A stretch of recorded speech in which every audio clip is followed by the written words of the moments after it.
হে WhatsApp guys, কেমন আছো সবাই? আশা করি সবাই খুব ভালো আছো। ঈদ মোবারক সবাইকে। তো বাড়তি কোনো কথা না বলে আমরা সরাসরি মূল ভিডিওতে যাব। আজকে আমরা দেখবো হচ্ছে 234 থেকে 238 চ্যাপ্টার পর্যন্ত। তার মানে 234, 235, 236, 237, 238 মোট 5টা চ্যাপ্টার দেখবো আমরা আজকের ভিডিওতে। এবং আজকের পর্বটাও অনেক অনেক বেশি স্পেশাল হতে চলেছে। তো বাড়তি কোনো কথা না বলে সরাসরি চলো আমরা মূল ভিডিওতে যাই এবং এনজয় করি টোকিও রিভেঞ্জার্স মাঙ্গাটি। তো পূর্বের এপিসোডে আমরা দেখেছিলাম যে সাউথকে মাইকি কিন্তু খুব খারাপভাবে মেরে ফেলেছে। আর এরপর যখন তাকেমিচি মাইকিকে আটকাতে আসে তখন মাইকি তাকেমিচিকেও মেরে বেহুশ করে ফেলে। আর জ্ঞান ফেরার পরে তাকেমিচি নিজেকে হসপিটালে দেখতে পায়। আর তাকেমিচি নিজেকে তখন অনেক বাজে অবস্থায় দেখে। আর তাকেমিচি বলে, আমি জীবিত আছি কিভাবে? আর পাশেই তখন কোকো বসা ছিল। তো সে তাকেমিচিকে বলে, তোমাকে সেনজো বাঁচিয়েছে। অবশ্য সেনজো মাইকির সাথে লড়াই করে জিততে পারতো না, এই কারণে সে মাইকির সামনে মাথা নত করেছে এবং লড়াই শেষ করতে সে তার পুরো ভ্রামিং গ্যাংটাকেই ব্যান করে দিয়েছে। আর তারপর কোকো সেখান থেকে চলে যায়, কারণ ওই ব্যাটলের পরে তার অনেক কিছু ঠিক করতে হবে, যেমন সাউথের লাশ গুম করতে হবে আর অনেক কিছু ঠিক করতে হবে। তো তাকেমিচি তখন একা একা ভাবতে থাকে, মাইকি সত্যি অনেক বদলে গিয়েছে। এটাই কি সেই মাইকি যাকে আমি চিনতাম? আর সেনজো আমাকে বাঁচাতে গিয়ে নিজের গ্যাংটাই ব্যান করে দিয়েছে। আমি আসলে কি করছি? আর এরপর দৃশ্যের পরিবর্তন হয়, আমরা চিফিওকে দেখতে পাই। তো চিফিও তখন বলে, আমি ড্রাকেনের শেষকৃত্য অনুষ্ঠান বা মিরাদে গিয়েছিলাম। তুমি এমন কেন তাকেমিচি? তুমি তো ফিউচারে ড্রাকেনের সাথে দেখা করেছিলে, তাই না? ড্রাকেন ফিউচার অনেক ভালো ছিল, তাই না? কিন্তু ও কেন আজকে মারা গেল? কেন আমাদের ছেড়ে চলে গেল? তুমি কেন আবার অতীতে ফিরে এসেছিলে? ফিউচারে তো সবকিছু ভালোই চলছিল। তুমি আসলে এমন কেন তাকেমিচি? তোমার ভুলের জন্য ড্রাকেন মারা গেল। তবে তখনই চিফো ব্যাপারটা বুঝতে পারে যে তাকেমিচি তো ভালোর জন্য এখানে এসেছিল, আর এর জন্য সে চুপ হয়ে যায়। আর চিফো তখন তাকেমিচির কাছে ক্ষমাও চায়। কিন্তু তাকেমিচি বলে, ঠিক আছে চিফু, আমি জানি সবকিছু আমার ভুলের জন্য হয়েছে, বাট তুমি কি আমাকে কিছু সময়ের জন্য একা থাকতে দেবে প্লিজ? তো এরপর চিফু মন খারাপ করে চলে যায়। আর চলে যাওয়ার সময় হেনা তাকেমিচির রুমে আসে। আর ওই সময় তাকেমিচি ভাবছিল, আজকে থেকে আমার বিপদে আর কাউকে জড়াবো না, এই লড়াইটা শুধুমাত্র আমারই হবে। আর এর 3 সপ্তাহ পরের দৃশ্য আমরা দেখতে পাই যে হেনা তাকেমিচির পাশে বসে রয়েছে। আর তাকেমিচির সাথে দেখা করতে অনেকে এসেছে, যেমন ওর স্কুলের সেই বন্ধুরা আকুনরা আর কি। এবং ওরা সবাই তাকেমিচিকে বলে দ্রুত সুস্থ হয়ে ওঠে এবং যে কোনো প্রয়োজনে আমাদের ডাকবে। কিন্তু অন্যদিকে তাকেমিচি ভাবছিল সে আর কখনোই কারো সাহায্য নেবে না, সে একাই সবাইকে প্রোটেক্ট করবে। আর হেনা তখন তাকেমিচিকে বলে, তুমি 3 সপ্তাহ কমায় ছিলে, তোমার জ্ঞান ছিল না, বাট তোমার একটা বন্ধু তোমাকে প্রতিদিন দেখতে আসতো আর সে তোমাকে নিয়ে অনেক চিন্তা করতো। আর তুমি সত্যি অনেক লাকি যে তোমার এমন একটা বন্ধু রয়েছে। তাকেমিচি এখানে জিজ্ঞাসা করে না যে কোন বন্ধু আসতো, উল্টে বলে, তুমি কি জানো হেনা, আমি ফিউচার থেকে এসে আমি নিজে ওদেরকে আমার লড়াইয়ে জড়িয়েছি। আমার এইসব স্বার্থপর চিন্তা ভাবনার জন্য ড্রাকেন মারা গিয়েছে এবং আমি সবাইদেরকে আপসেট করেছি। আর এই কারণে আমি ঠিক করেছি এখন থেকে সবকিছু আমি একাই ঠিক করব। আর তুমি এখন বাড়ি যেতে পারো হেনা, আমি নিজেকে সামলে নেব। কিন্তু হেনা অবশ্যই তাকেমিচিকে সবার চেয়ে ভালো বুঝতে পারে। আর এই কারণে সে তাকেমিচিকে জড়িয়ে ধরে বলে, আমি জানি তুমি মিথ্যা বলছো, তাই না তাকেমিচি? তুমি কান্না করো, কান্না করে সব কষ্ট ভুলে যাও। আমি জানি তুমি এখন অনেক কিছু নিয়ে ভাবছো, তাই তুমি কান্না করো আর সব মনের দুঃখ বের করে দাও। আর তোমার যখন কষ্ট হবে তুমি তখনই কান্না করবে। আর তখনই আমরা দেখি আমাদের ক্রাই বেবি তাকেমিচি কান্না শুরু করে দিয়েছে। আর লং টাইম পরে আমরা আগে তাকেমিচিকে কান্না করতে দেখলাম। তো যাই হোক, এরপর ওরা দুজন হসপিটালের ছাদে যায়। আর আমরা দেখি আকাশে আতশবাজিতে ভরে গিয়েছে। অনেক সুন্দর ছিল দৃশ্যটা, মানে অ্যানিমেশন আরো বেশি সুন্দর লাগবে। তো তাকেমিচি আর হেনা পাশাপাশি বসে অনেক কথা বলতে থাকে। তো তাকেমিচি বলে, আমি তোমাকে বাঁচানোর জন্য অনেক কষ্ট করেছি, তোমাকে বাঁচাতে গিয়ে আমার অনেকের সাথে পরিচয় হয়েছে, কেউ কেউ আমাকে সাপোর্ট করেছে, কেউ কেউ আমার বন্ধু হয়েছে। আর আমি আমার লক্ষ্যে পৌঁছাতে সবাইকে ইউজ করেছি। আর এই কারণে আমি ওদেরকে বাঁচাতে চাই। আমার হাত যেমন তাদের জন্য ভরে গিয়েছে, আমিও তেমন তাদের জন্য বাঁচতে চাই। কিন্তু আমার স্থানে মাইকি নিজে সবাইকে বাঁচিয়েছে, যেটা আমি করতে চেয়েছিলাম। আর এটাই আমি মানতে পারছি না যে ফিউচারে সবাই ভালো ছিল, শুধুমাত্র মাইকি ভালো নেই। হেনা, তোমার কি সেই কথা মনে আছে? তুমি আমাকে বলেছিলে আমি ড্রাকেন নই, আমি মাইকিও নই, আমি তাকেমিচি। কিন্তু আমি এটাও ঠিক, আমি ওদের মতো শক্তিশালী নই, কারণ আমি না ড্রাকেন না মাইকি, কিন্তু আমি হানাগাকি তাকেমিচি, যে কখনো হার মানে না। তুমি ঠিকই বলেছিলে, আমি হানাগাকি তাকেমিচি, আমি হার মানবো না, আমি অন্যদের সাহায্য প্রয়োজনে নেব, আমি ওদের সবাইকে জড়াবো, কিন্তু আমাকে মাইকিকে ফিরিয়ে আনতে হবে। আর আমি ভেবেছি হেনা, এখন থেকে আমি নিজে আমার নিজের একটা গ্যাং বানাবো। আর আমার গ্যাং হবে মাইকির চেয়েও ভালো, মাইকির চেয়েও ডেঞ্জারাস গ্যাং। আর এর 1 মাস পরের দৃশ্য দেখানো হয়, আমরা দেখি তাকেমিচি পুরোপুরি ভালো হয়ে গিয়েছে এবং সে তার নিজের গ্যাং বানানোর জন্য বের হয়ে যায়। তো তোমার কি মনে হয় তাকেমিচি সর্বপ্রথম কার কাছে যাবে গ্যাং বানানোর জন্য? তো এখানে 236 নম্বর চ্যাপ্টারটা শেষ হয়ে যায়। তো এবার চলো আমরা তার পরের চ্যাপ্টারে যাই। তো তাকেমিচি গ্যাং বানানোর জন্য প্রথমে যায় হচ্ছে চিফুর কাছে। কিন্তু চিফু তাকেমিচিকে দেখে বলে, হাসপাতাল থেকে রিলিজ পেয়ে তুই কি মার খাওয়ার জন্য সোজা এখানে চলে এসেছিস? তোকে তো মারতে ইচ্ছে করছে। আর তখন তাকেমিচি মনে পড়ে সে লাস্টবার চিফুর সাথে খারাপ ব্যবহার করেছিল, যে তুমি এখান থেকে কি যেতে পারো, আমি একা থাকতে চাই। তো এই কারণে তাকেমিচি বলে, আমাকে ক্ষমা করে দাও চিফু, আমি সত্যি বোকার মতো তখন কথা বলেছিলাম। কিন্তু তাকেমিচি ফালতু কথা বলা শুরু করলে চিফু সেখান থেকে চলে যেতে লাগে। আর তখন তাকেমিচি চিফুকে আটকে বলে, আমি একটা গ্যাং বানানোর কথা ভাবছি, আর এটা এমন একটা গ্যাং হবে যেটা কান্ট্রোমানজি বা মাইকির গ্যাং এর কাছেও হারবে না। তুমি কি আমার সাথে এই লড়াই জড়াবে চিফু? চিফু তখন বলে, তুই অনেক দেরি করে ফেলেছিস ভাই। তাকেমিচি তখন বুঝতে পারে চিফু জয়েন করবে না, চিফু তার রিয়েল লাইফে চাকরি নিয়ে ব্যস্ত। বাট তখনই চিফু পেছনে ঘুরে বলে, তুই জাস্ট একটু ওয়েট কর, আমি চাকরিটা বাদ দিয়ে আসছি। চিন্তা করো ভাই, চিফু একটা লোকি ভাই, চিফুর মতো বন্ধু পাওয়া ভাগ্যের ব্যাপার, কলিজা দেওয়া বন্ধু ভাই চিফু। তোমাদের লাইফে কারো কি চিফুর মতো এরকম বন্ধু আছে?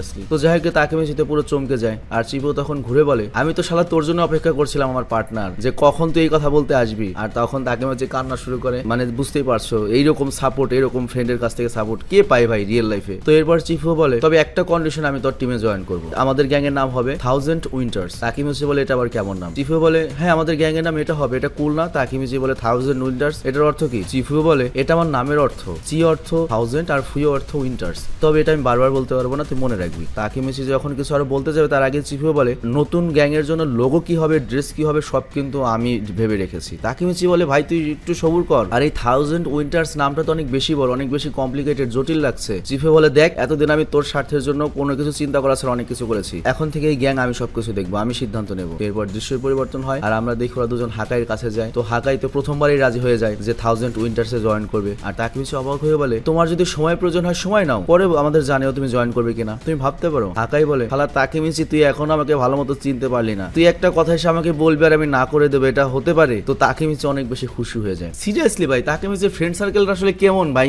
সিরিয়াসলি আমি তোমাদেরকে একটা কথা বলতে চাই, তোমাদের যে ফ্রেন্ড সার্কেলে গ্যাং রয়েছে তোমাদের সবাই নিয়ে এই টোকিও রিভেঞ্জার্সটা দেখা উচিত, মারামারি শেখা উচিত না, বাট ফ্রেন্ড সার্কেলের যে একটা বন্ডিং কি হতে পারে এই জিনিসটা তোমরা অনেক কিছু শিখতে পারবে। তো যাই হোক এরপর চিফু হাকাই তাকেমিচিকে 1000 উইন্টার্স এর ইউনিফর্ম দেখায়, যেটা সত্যি খুব ফালতু টাইপের ছিল, কম দামি গেঞ্জি, গুলিস্তানি গেঞ্জির মতো। তো হাকাইয়ের কাছে তো এই নাম, গ্যাং এর নাম আর হচ্ছে ইউনিফর্ম পছন্দ হয় না, তবুও সে তাকেমিচি আর চিফুকে কিছুই বলে না, কষ্ট পাবে বলে। আর তাকেমিচি তখন বলে অলরেডি গ্যাং এর 3 জন মেম্বার্স হয়ে গিয়েছে। হাকাই বলে এখনো অব্দি মাত্র 3 জন, কিন্তু আমি জানি খুব শীঘ্রই এই গ্যাং আরো অনেকেই জয়েন করবে। চিফু বলে হ্যাঁ আমরা যদি কান্ট্রোমান যে গ্যাংকে হারাতে চাই তাহলে আমাদের গ্যাংকে অনেক বড় করতে হবে। আর তাকেমিচি তখন চিফু আর হাকাইকে বলে তোমাদের জানাশোনা এমন কোন ছেলে আছে যে এই গ্যাংয়ে জয়েন করতে পারে? হাকাই আর চিফু তখন ঘাবড়ে যায়, কাকে জয়েন করবো, কাকে বলবো? তখন তাকেমিচি বলে কি তোমাদের কোনো কি বন্ধুই নেই? তাকেমিচি আবারও বলে মনে পড়েছে আমাদের তো একজন আছে যে এই গ্যাংয়ে জয়েন করতে পারে। তো এরপর তারা 3 জন মিলে যায় হচ্ছে D&D আই মিন ড্রাকেনের মোটরসাইকেল শপে, আর সেখানে দেখা হয় ওদের ইনোপির সাথে। তো ড্রাকেনের মৃত্যুর পর ইনোপি বর্তমানে ড্রাকেনের এই বাইক শপ চালায়। তো ওরা 4 জন মিলে বসে এখানে। তো তাকেমিচি বলে ড্রাকেন মারা যাওয়ার আগে আমাকে বলেছিল মাইকিকে খেয়াল রাখিস, তো এই কারণে যাই হয়ে যাক না কেন আমি কান্ট্রোমান যে গ্যাংকে হারাবো এবং মাইকিকে ভুল পথ থেকে ফিরিয়ে নিয়ে আসবো, আর এই জন্য আমরা নতুন গ্যাং 1000 উইন্টার্স বানিয়েছি। তো আমরা এটা তোমার কাছ থেকে জানতে চাই তুমি কি আমাদের গ্যাংয়ে জয়েন করবে ইনোপি? ইনোপি তখন বলে দেখ তাকেমিচি তোর এটা জিজ্ঞাসা করার কোনো প্রয়োজন নেই, তুই হয়তো ভুলে গিয়েছিস যে তেনজিকো গ্যাং এর শোডাউনের সময়, মানে তোমাদের মনে আছে সিজন 3 লাস্টে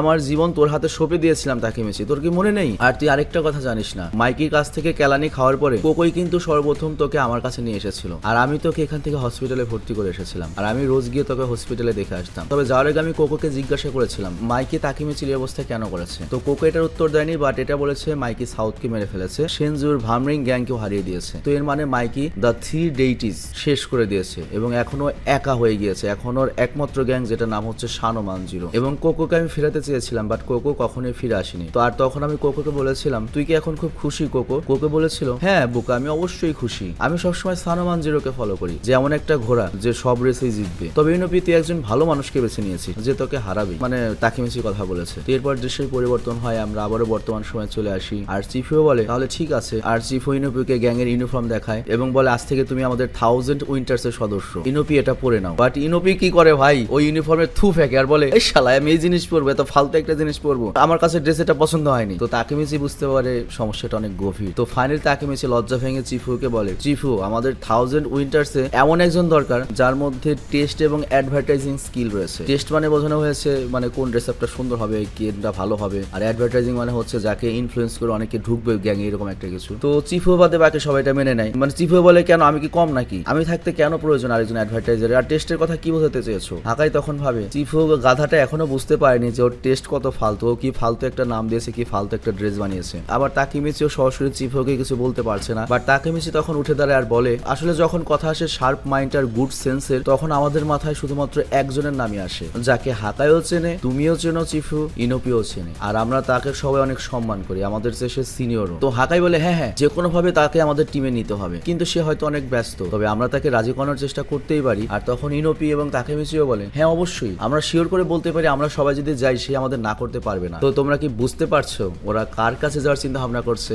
যে খুবই শার্প মাইন্ডেড, গুড সেন্সের, ড্যাশিং, সাহসী এবং ওদের যে সিনিয়র কে হতে পারে বলো দেখি কমেন্টে। আমি জাস্ট একটু ক্লু দিয়ে দিই, তার নাম শুরু হবে হচ্ছে এম দিয়ে। তো আজকের মতো আমি বিদায় নিচ্ছি, তোমরা সবাই ভালো থেকো, ঈদ মোবারক। ঈদের 3 দিন পর্যন্ত আমাদের র্যান্ডম গ্রুপ সম্পূর্ণ লেভেলের বন্ধ থাকবে। ঈদের আগ পর্যন্ত আমরা যে কয়টা ভিডিও তৈরি করেছি সেগুলো ভিডিও হয়তো আমরা চালাতে পারি। শুধুমাত্র র্যান্ডম ভিডিও চ্যানেলে ভিডিও আসতে পারে, এর বাইরে র্যান্ডম অ্যানিমেশন সাবেস 420 কিংবা এই চ্যানেলে কোনো ভিডিও আসবে না। একবার ঈদের ছুটি শেষ, তারপর আবার ভিডিও আসবে। সে পর্যন্ত তোমরা এনজয় করো, আমরাও এনজয় করি। আর বিদায় নেওয়ার আগে আরেকটা রিকোয়েস্ট, দেখো এই চ্যানেলে আমি চালাচ্ছি সম্পূর্ণ ফাউ, স্পন্সর আবারও নাই, কষ্ট আমার ঠিকই করতে হয়, কিন্তু এই চ্যানেলে আমার সবচেয়ে খাস ফ্যানরা রয়েছে যারা আমাকে সবচেয়ে বেশি ভালোবাসে। কারণ র্যান্ডম আমার ফার্স্ট চ্যানেল, র্যান্ডম থেকে স্যাভেজ এনেছি, পোলাবান স্যাভেজ থেকে অ্যানিমেশন এনেছি, আবার অ্যানিমেশন থেকে এই চ্যানেল এনেছি। তো খুব খাস যারা, তারাই শুধুমাত্র এখানে এসেছে, তাও মাঙ্গা দেখার জন্য। তো তোমাদের কাছে আমার একটা হাম্বল রিকোয়েস্ট, আমার যে ফেসবুক পেজটা রয়েছে, আমার ইচ্ছা হয়েছে আমার যে ডাইহার্ড ফ্যান রয়েছে বা যারা আমাকে অ্যাকচুয়ালি ভালোবাসে, তারা ওই পেজটা ফলো দিয়ে আসুক। এবং আমি ওখানে এখন থেকে রেগুলারলি ভ্লগ আপলোড করবো এবং ওখানে বিভিন্ন ক্যাম্পেইন চলে, বিভিন্ন গিভওয়ে চলে। ইউটিউবে গিভওয়ে দেওয়া অনেক বেশি ঝামেলা, কিন্তু ফেসবুকে গিভওয়ে দেওয়া অনেক বেশি সহজ। এই কারণটা হচ্ছে ফেসবুকের পেজ থেকে ডাইরেক্টলি তুমি যদি যেত তোমাকে মেসেজ করা যায়, যেটা ইউটিউবে করা যায় না। তো ফেসবুকে তোমরা প্লিজ আমার সাথে কানেক্টেড থাকো। আর আরেকটা ব্যাপার হচ্ছে, ইউটিউব নিয়ে কোনো গ্যারান্টি নাই। আস্তে আস্তে আমার ইউটিউবের কেরিয়ার শেষ হয়ে আসছে,